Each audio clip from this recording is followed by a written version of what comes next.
Hi, welcome to Fashionphile's New York Flash Ship in New York City. I'm Sophia Lee, your host for Responsible Fashion, Designing for Resale, presented by CFDA and Fashionphile.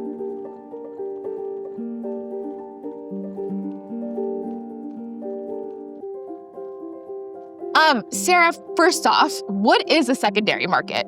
Secondary market is a ginormous market of resale. And really it's everything from Depop or, consignment shops, thrift stores, really at the very bottom of the market, up until, luxury resellers and fine jewelry watches have been doing resale for a long time. But anybody who's selling after that first primary purchase. Okay, noted. And how has the growth of the secondary market completely shifted the focus for brands? I mean, it's really just gone nuts in the last few years, especially. I've been doing this now for 26 years, and so I've been able to see like the trajectory of growth.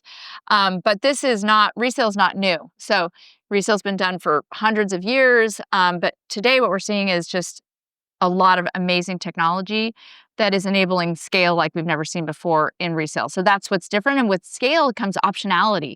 So, we all have our favorite like consignment shops or little thrift stores, and you'd have a few hundred items, maybe a couple thousand items. And now you've just got these resale platforms with some of them having millions of items. I know ThredUp, I think they have like 100,000 items a day. It's wild, the type of scale that you get with technology. That is wild. Chara, I want to go into what have you seen shift with your clients? Sure. I think kind of echoing what she said, over the last few years, pre-owned was almost it was like an afterthought. It wasn't something that was part of the preliminary marketing campaigns, part of a forecast in any way, shape, or form. And now luxury brands are really inviting it back in-house, having certification programs, and really trying to leverage the resilience and what that means for the brand. So now it's not an afterthought, but it's actually part of the conversation. Aditi, how has this shifted in culture? What has been cultural shift between primary and secondary markets? Yeah, I think when we think about newness, right, when it comes to the luxury fashion landscape, it's always about desirability. But what we're thinking about is durability. So the paradigm completely shifts in terms of ecological consciousness and also consumer loyalty as well. What has been the behavior changes for consumers to finally adopt this? I think what we've seen with the younger generation is there isn't that stigma with secondhand anymore, right? So there is this openness to embrace secondhand. But on a brand perspective, I think it allows them to own the narrative in a completely different way. Because when we think about luxury fashion, there is this really keen, importance to making sure the story and the narrative feels like the brand. And so the fact that they're taking these resale programs seriously is really, really important. Did you want to add something? No? I think you nailed it exactly right. I think that story is so important. Yeah, I feel like the best compliment you get now is like someone's like, Aditi, I love your outfit. Where'd you get your top? And you're like, ooh, thanks. It's vintage. Like you actually can't find it. It's not that easy. Yeah. But what was like when you were growing up? Yeah. What was like? Yeah, how would you respond to that question? Like, where'd you get that top? Yeah, I mean, like I grew up, and the reason I'm in resale right now is because I had to always buy my own school clothes. My parents didn't have, I was the oldest of 6 kids. We just didn't have the money for my parents I paid my own way my whole life. And so when you pay your own way, you're shopping in thrift stores, not because it's cute or you're looking for something that's necessarily even eco-friendly or unique, but because you literally don't have the money and you're able to stretch your money by shopping resale. And so when I was in, junior high school, people say, oh, I love your shirt. I would just say, thank you. Yeah. I was never going to say, because that was not the cool thing to do at the time. It was actually embarrassing, to be honest. I mean, and it's really amazing how, number one, how something that was rooted in something that I was really embarrassed of and maybe had a little shame in my younger self, that really is the root of everything that we have today, which is so amazing for me personally. But that's so different. That now it's like such a bragging right that I'm like, where'd you get that? Oh, I got it on eBay. Like really? That's so cool. Yeah. It's actually, to just extend on that, it's one of my favorite parts of the pre-owned consumer path, because you get these two pockets of people and the cohorts are completely different. You have an entry point opportunity where you maybe can't afford the really, really high net worth one, but you can buy a piece that's pre-owned or pre-loved, and you can have that piece of history or that piece of your aspirational brand. And then you have the complete opposite, where it's the really, really high, expensive price points. And it's something that's like a one of one and a part of history. And you get this complex in data where it's completely variant, completely different ecosystems. It's like the most wild narrative and when it comes to cohorts, because the luxury consumer is pretty atypical but has patterns. You can kind of understand what's going on. Pre-owned, the deltas are insane because the price points are completely different. The ecosystem, the conversations, the reasons why people are purchasing are night and day. And that's one of my favorite parts because you get to really understand the resiliency through so many different perspectives. It's not that singular vision, from the brand side. Yeah. From a brand side, what is the value proposition that you've seen clients start to now understand and embrace? I think there's a few. The first one, for me, is definitely audience and that delta because you do get a variety of touch points that you wouldn't necessarily have. Pre-owned gives you the option to extend the conversation in a way. Like you have your upper funnel and your awareness tactics on those big branding moments, but pre-owned really lets you expand on what your existing audience pool is, which is fantastic. Fantastic. Obviously, the business component, so it's additional revenue, right? And if you do it consistently in a resilient way, it's consistent revenue that can really lift a brand perspective. And third, I would say it's a loyalty and retention tactic, which is probably my favorite because that gives you leverage over time. So even if you haven't purchased the brand or, there's a new creative director, that legacy piece from 1985 is still something that you want to touch and hold and have, and that warrants a purchase. So you get those three parts from a business impact that I think are really pertinent. Yeah, I feel like, and that brands are finally starting to understand that, which is so exciting. Aditi, as a storyteller, how do brands stay consistent to make sure their story translates from the primary to the secondary market and make sure that it has like an emotional connection to the audience? Yeah, to your point, I think it brings up this idea that resale is almost a mirror. Like, yes, it's consumer data, but from a brand history perspective, when we're able to look at archival fashion history, we're seeing an emotional connection, as you mentioned, right? So it's an opportunity for a brand to recontextualize their design history as well, right? And we're seeing this throughout a lot of brands, I think, like Gucci Vault comes to mind, where they're bringing in vintage or archival pieces, but there's an opportunity to create a whole new editorial world around it. Or Marc Jacobs with the Stam bag, that is an archival piece, right? But they're bringing it back with this idea of, it's not about newness, but again, durability. Yeah. So I think those are moments where that loyalty goes a bit deeper and it's about intergenerational, connections as well, but also making sure that the consumer actually has a deeper understanding of where that brand has been, which is actually a really important piece of brand loyalty as well. I love the story lore because that's like what you buy into. Yeah. Sarah, what are your favorite examples of story lores with brands?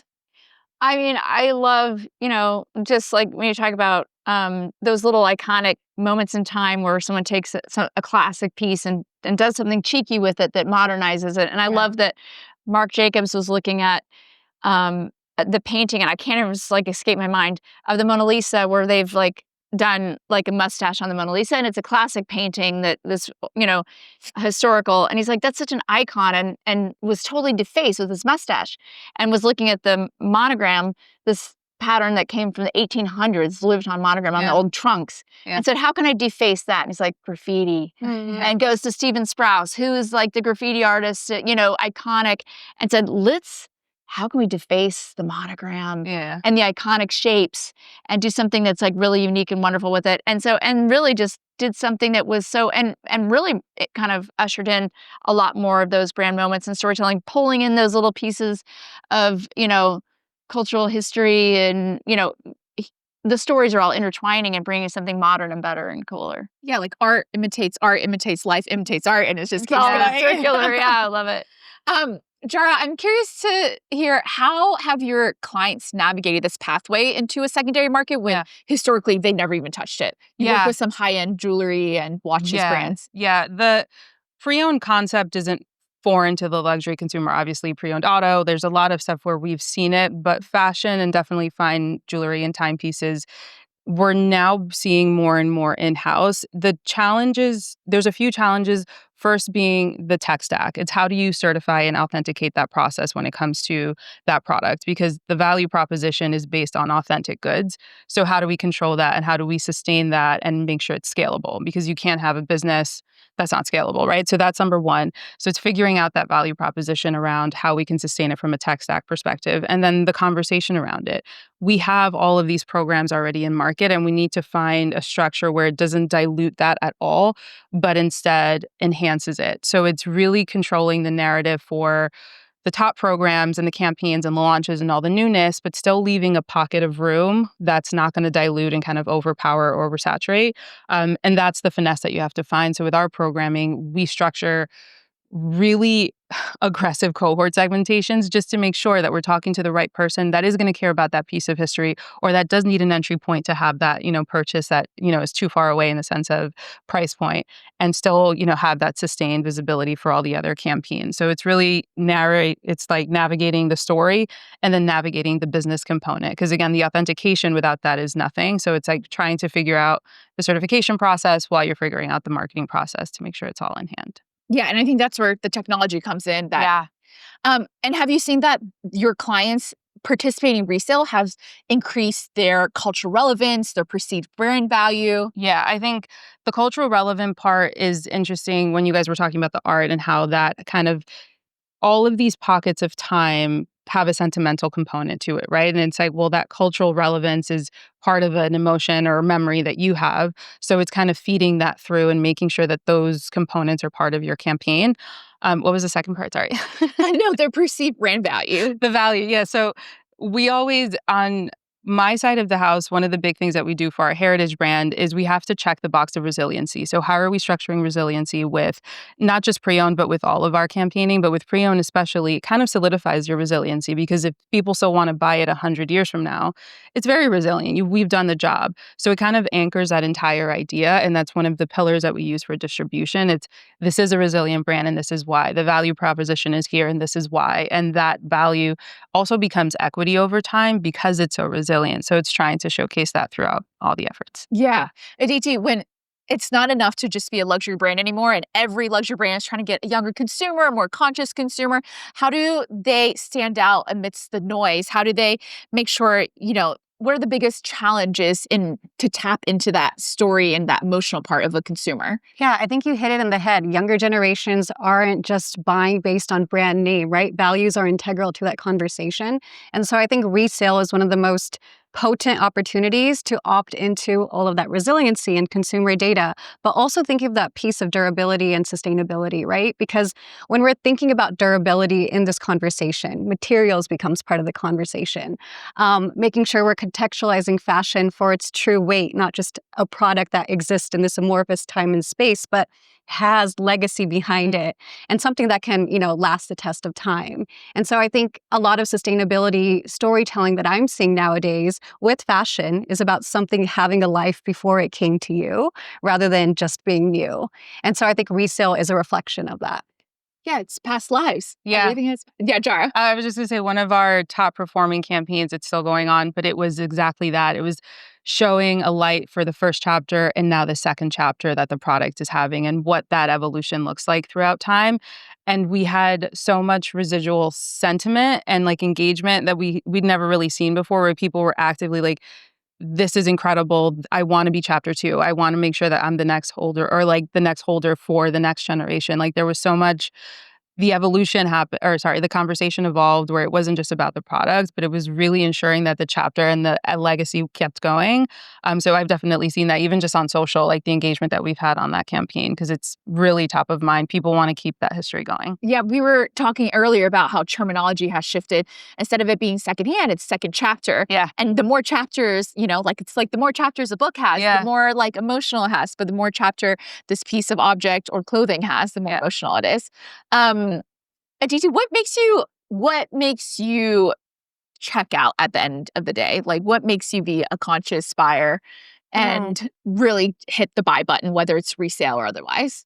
That's a really good question. I think for me, when you said checkout, I was like, mentally or in terms of, I think for me, what makes me check out is a commitment to that long term, right? So obviously where it's allowing us to zoom in on the specifics of how is it made? What are the materials? Is it going to stand the test of time? But I think for me, the storytelling piece is so integral, because I think that's where values are front and center. And I see it happening a lot with brands now is they're opting into that like design history conversation, which is really beautiful to see. And so there is this element of like actively integrating newer generations into where that fashion brand has been. But I think owning the resale market is a really good sign for me. When a brand is really like focusing on secondhand or second chapter, as you say, there shows a commitment to the product and its afterlife. And so I think that is a really big piece for me. Yeah, you're thinking long term now. Yeah. Sarah, for those brands who have not yet joined the resale market or the secondary market, what effective strategies do you have for them? I mean, honestly, it's challenging because the truth is that the luxury brands have been very hesitant to really go in. And there's lots of Why do you think that is? I mean, I have the a hard lot truth. of theories on this because the truth is, even ones that have dipped in, I love Gucci Archive, but it's very edited. It's very small. It's not scaled out. They could knock it out of the park. Gucci could knock it out of the park with a scaled out program. Every luxury brand could. And to your point, there's no car company out there that doesn't own certified pre-owned Mercedes, whatever. They don't say I'm not participating. However, in the luxury world, luxury brands, part of what's really fueling the growth of these brands and their enduring ability to maintain their value is a tight control of their supply as it relates to their demand. And the more you ratchet down that control, then the demand is just, is growing. Scarcity. Yeah. And so if all of a sudden they anointed a resale platform or resale in general, all of a sudden that demand, that supply, there's no longer a stranglehold. And every single brand we've sold, I've been doing this, like I said, 26 years. This isn't the upping of retail prices from the luxury brands is not something, it's not a product of what we're seeing right now in interest rates. This has been going on every single year since I've been in business and before. Every year, steady raising of prices. You can't do that if there's a flood of your product out there. That only works in a world where you've got a really tight control. And so they're actually in a very tricky spot. There's a reason why there's hundreds of brands out there. Madewell, Lululemon, Levi's, every brand, is doing scaled out resale, and no luxury brands have. Done that, really kind of just dove right in and swung for the fences on that. So you started Fashionphile on eBay. Yeah. And I still think even though resale is at its highest it's ever been, it's not like it's taking away from these brands are still so successful and still have infinite growth. Honestly, not infinite growth, but they still have growth. I think because of the resale. Chanel market. can raise their prices because if at resale prices are right there, why can't they raise their prices a little bit more and we raise our prices? And it kind of what you can always say, so you can always tell a brand that's struggling because their retail to resale ratio is poor. So if something sells for $1,000 retail and we can't sell it for $150, which that's a fact that happens, it's not saying something bad about the brand. And there's a lot of brands that just don't resell well at all. And I'll tell you, that's a bad sign about the brand. The brand equity, really that ratio, the difference, the delta between your resale price and your retail price says a lot about the brand. And it doesn't have to be a luxury brand. Patagonia, it's just a great brand. Yeah. They keep their value. Why? And honestly, not only have they participated in resale long before it was cool, they were doing scaled out, meaningful resale. Not only that, they've been a huge mending and repairs program. So that jacket you bought 15 years ago, we'll repair it. Yeah. And then we'll help you to sell it. I mean, they're really putting the money where their mouth is. It's very cool. Wait, I think that is something super important. That's a huge first step for brands to understand where they stand in the market is the difference between their retail price and the resale price. I think they have to see that. These brands? Well, no, trust me. Are you kidding me? When I have the chance, I'm peppering because and we've had the opportunity now to talk to many of these brands. It's just really challenging because of that issue, the supply demand issue. That issue is a real one. Yeah. That issue, the supply overload question is a real one because honestly, the brands we're talking about used to produce way, way, way less. Right. Even 10 years ago. Right. Yeah, even 5 years ago. Now we're producing seasonally and pumping it out. And you're going to go to outlet centers that are very close to here, and you're going to find every single brand that we sell, luxury brands, not Chanel, not Hermes, not Louis Vuitton, a few of the brands, but every other brand in these outlet centers selling overstock that they've been overproducing, seasonally producing it out. And so really it takes a toll.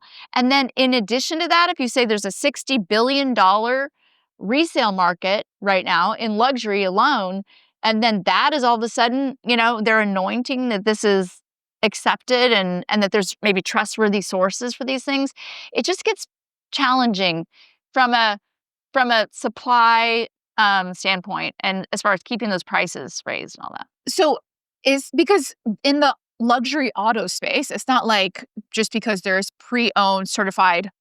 They're just not pumping up the volume. Like, So it goes back into a volume. well, because you were saying, like, thinking about being thoughtful about and keeping things for a long time. The truth is, people aren't doing that anymore. It used to be that you buy a luxury brands. Rolex and it's a heritage piece. You buy Chanel flap, you're going to give it to your granddaughter.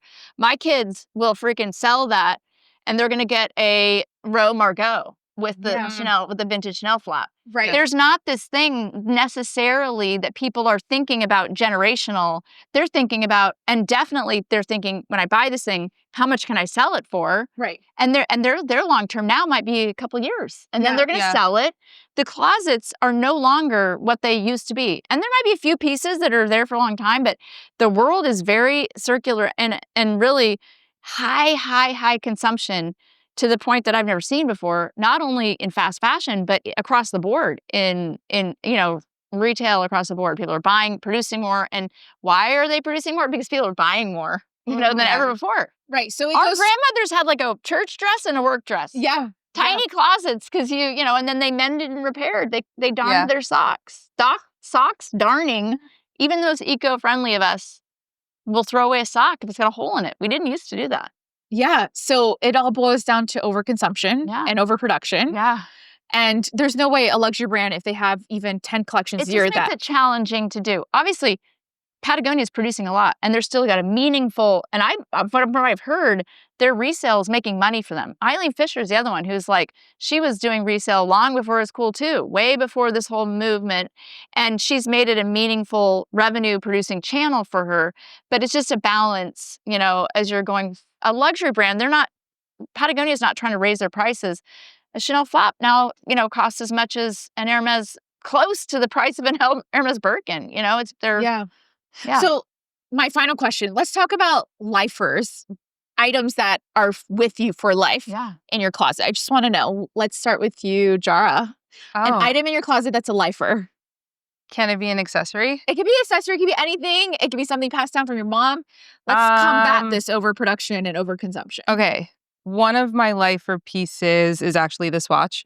I got it. My husband and I got matching ones when we had our first son. So this is a lifer for sure. And then there is a gold blue dial Patek that I recently bought from the 1980s. And I'm just obsessed with the heritage and the whole entire story, because the way they built things back then was very, very different. So the dial is different, the movement is different. But that's definitely a lifer. And then there's this t-shirt from like a tour that my husband brought home, but it's more just sentiment. It's a value. It's like nothing probably to anybody else, but I love it. Yeah. The attachment is subjective. So if you put emotion and value to it, then it's worthwhile. Yeah.